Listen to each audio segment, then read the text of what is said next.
안녕하세요. 현실 변호사 홍변입니다. 정말 오랜만에 제가 영상을 찍게 됐는데요. 무슨 일이 있었던 건 아니고 그냥 바쁘기도 하고 그랬습니다. 그래서 아주 오랜만에 아무래도 이제 그 의욕이 옛날만큼은 좀 아닌.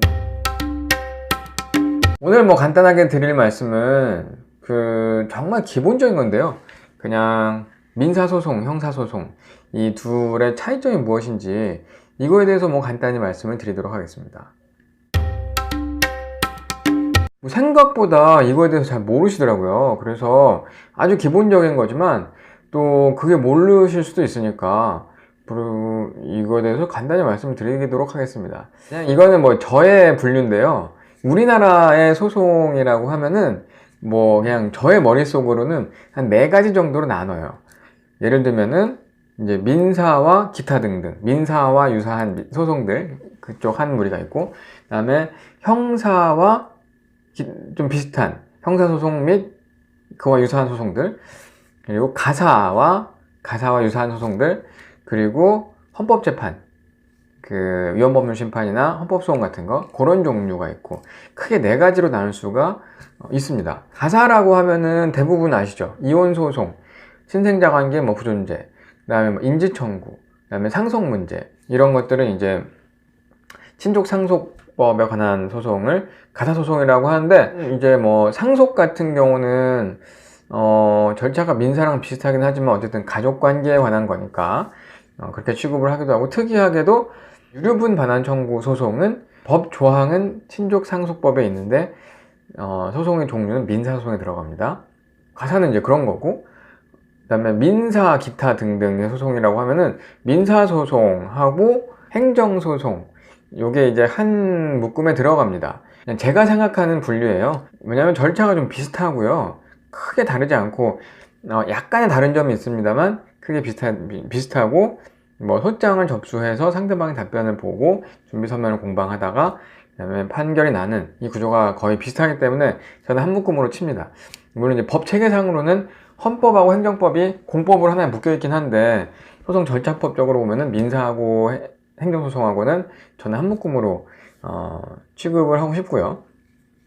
그 다음에 이제 형사소송이 있는데, 형사소송이라고 하면은 아무래도 이제 검사가 공소를 제기해서 원고 쪽이 검사가 되고 피고 쪽이 피고인이 되고 해서 하는 형사소송. 여러분이 늘 보시는, 뉴스에서 많이 보시는 게 형사소송. 그리고 이제 형사 기타 등등이라고 하면은 그 절차에 따라 붙는 거, 고소, 고발, 수사 단계, 그 다음에 이렇게 가는 거, 그 다음에 형사재판 이렇게 가는 거, 불기소 되면은 거기다가 항고하고 요 절차, 거기가 한 묶음이 되는 거고요. 그 다음에 헌법재판은 위헌법률심판이나 헌법소원이나, 그거는 이제 헌법재판소에다 하는 건데, 재판 절차상에서 위헌법률심판을 청구하신다 그러면 일차적으로는 재판부에 신청을 합니다. 형식적으로는. 그러면 거기서 판사가 검토해보고 헌법재판소로 넘기든지, 그러니까 위헌법률심판을 실제로 제기하든지, 안 그러면 거기서 탈락하면 이렇게 다시 우회해서 헌법소원으로 하는 방법이 있고, 아무튼 크게 4가지, 민사 기타 등등, 형사 기타 등등, 그 다음에 가사 기타 등등, 그리고 헌법재판, 이렇게 4가지로 나눌 수가 있습니다. 그 중에서도 사실 이제 아까 처음 말씀드렸다시피 가사 같은 경우는 이혼소송, 그 다음에 혼인무효소송, 친족상속법에 규정되어 있는 것들에 관한 소송, 이제 그런 거기 때문에 다들 대충 아십니다. 대충 상속에 관한 거니까 가사입니다. 가사법원에다가 하셔야 됩니다. 라고 하면은 다 이해를 하시는데, 이제 문제는 형사하고 민사를 의외로 많이 헷갈리시더라고요. 저는 전혀 헷갈리지 않는데 이 개념을 잘 모르시면 헷갈리시나 보더라고요. 첫 번째, 이제 민사소송 같은 경우는 기본적으로 그러니까 원고가 피고한테 이렇게 해라, 돈 내놔라, 땅을 내놔라. 땅 말고 뭐가 있나? 생각보다 그 비중이 되게 커요. 채무가 없음을 확인한다, 이런 거 있잖아요. 어디를 인도하라, 건물을 인도하라, 이런 것들이 전부 다 민사소송입니다. 민사소송은 원고가 소장을 작성을 해요. 민사소송은 원고가 소장을 작성을 합니다. 피고는 원고에게 얼마를 지급하라 라든가, 피고는 원고에게 뭐 땅을 내놔라 라든가, 이런 걸 소장을 작성을 해서 민사법원에 제출을 해요. 그러면은 민사법원에서 그 피고한테 보내줍니다. 그럼 피고가 이거 보고 이런 말도 안 되는 헛소리를 하면은 답변서를 제출합니다. 원고 청구를 기각한다. 소송 비용은 원고가 부담한다. 라는 판결을 구합니다. 해놓고 이제 원고는 말도 안 되는 소리를 하고 있습니다. 왜 말이 안 되냐는 말이죠. 라고 쭉 써서 답변서가 오고, 그 다음에 준비서면에 서로 공방이 오고 간 다음에 변론기일을 거치고, 중간중간에 그 중간중간에도 뭐 준비서면을 보내고, 아무튼 막 이렇게 싸워가지고 판결이 선고가 되는, 그래서 이제 판결문을 받아보면 피고는 원고에게 뭘 지급하라 라든가, 안 그러면 뭐 건물을 지급하라 라든가, 자동차를 인도하라 라든가, 뭐 그런 것들이 되는, 거기 써있는 그게 민사소송입니다. 민사소송. 그에 반해서 형사소송은 기본적으로 절차의 시작이 좀 다릅니다. 그러니까 수사기관이, 경찰이나 검찰이 먼저 인지를 해가지고 수사를 시작할 수 있겠지만, 당사자 간의 형사소송이라고 하면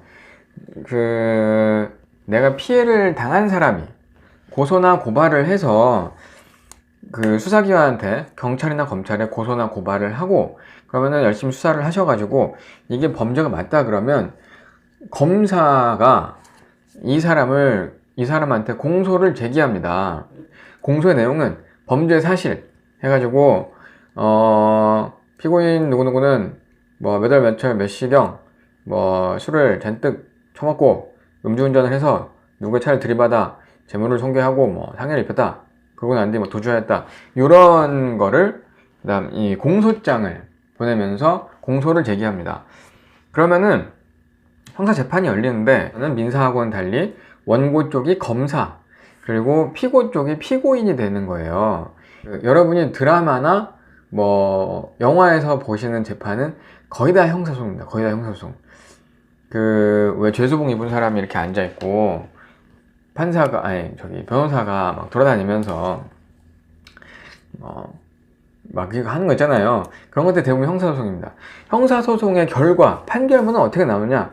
피고인을 징역 2년에 처한다라든가, 피고인을 징역 5년에 처한다. 그런 게 나옵니다. 처벌에 관한 게 나오는 거죠.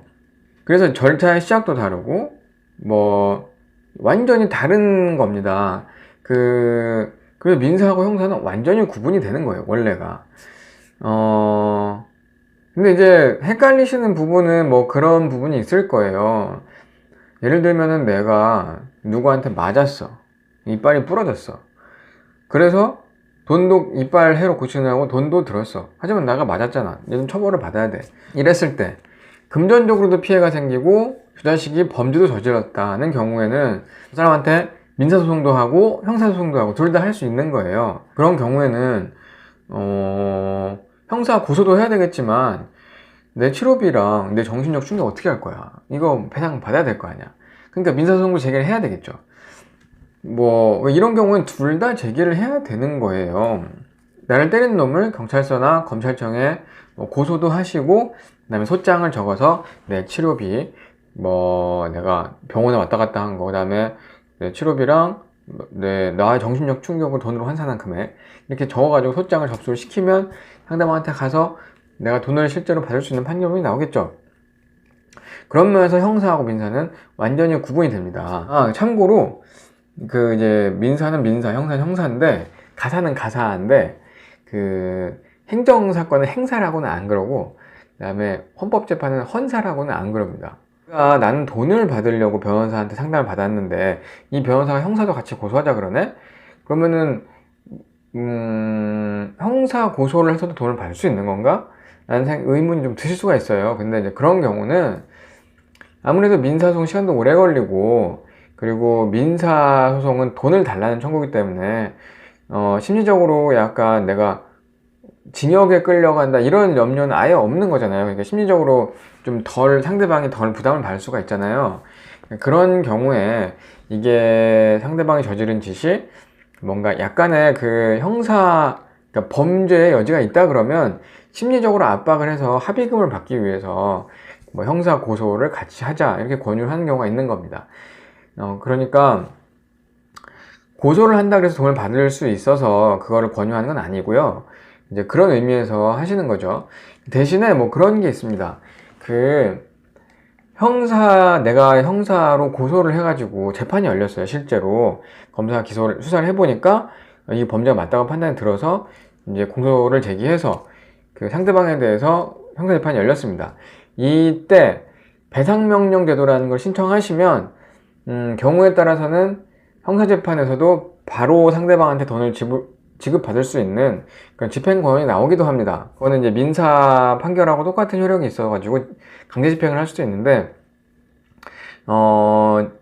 기본적으로 완전 명백한 사건이 아니면 민사상으로 금액이라도 약간 다툼의 여지가 있는 사건들은 그게 잘 받아들여지가 않아요. 어쨌든 간에 이제 형사소송에서도 그런 방식으로 손해배상을 받을 수가 있지만 아무래도 민사소송을 제기해야만 하는 경우가 좀 더 많은 것 같습니다. 제 생각에는요. 이렇게 민사소송하고 형사소송의 그런 차이점에 대해서 살펴보았습니다. 빠른 시일 내에 다른 영상으로 찾아오겠습니다.